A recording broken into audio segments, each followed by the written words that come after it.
सांगणार? आज तुम्ही रेशीमबाग कार्यालयात आलेले आहात.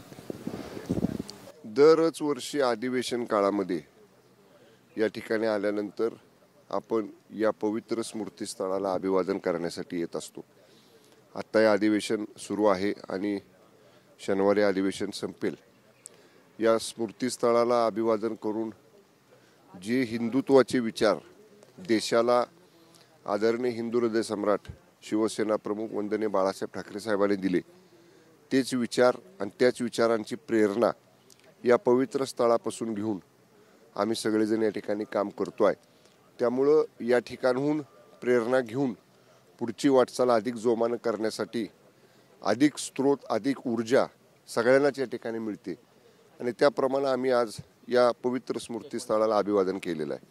यावेळीची विधानसभा निवडणूक एक है तो सेफ आहे, हिंदुत्वाच्या मुद्द्यावर अधिक प्रखरपणे झाली आणि त्याचं मूळ इथनं होतं. काय वाटतं पुढचं 5 वर्ष सरकार काम करताना हिंदुत्वाचा विचार, संघाचा विचार किती महत्त्वाचा वाटतो? नाही, हे बघा, आपल्याला या देशामध्ये आदरणीय पंतप्रधान माननीय नरेंद्रजी मोदी साहेबांनी हम एक है तो सेफ है हा जो नारा, हा जो विचार यावेळी दिलेला आहे तो देशहिताच्या दृष्टीनं अत्यंत आवश्यक आहे आणि देशानं देखील तो स्वीकारलेला आहे.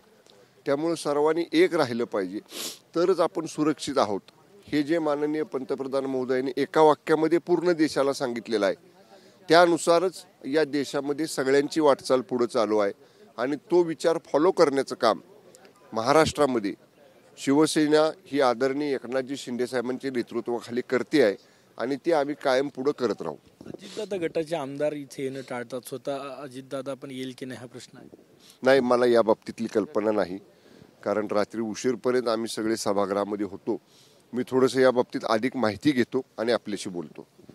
कॅमेरामॅन सचिन सयामसह गजानन माटे, TV9 मराठी.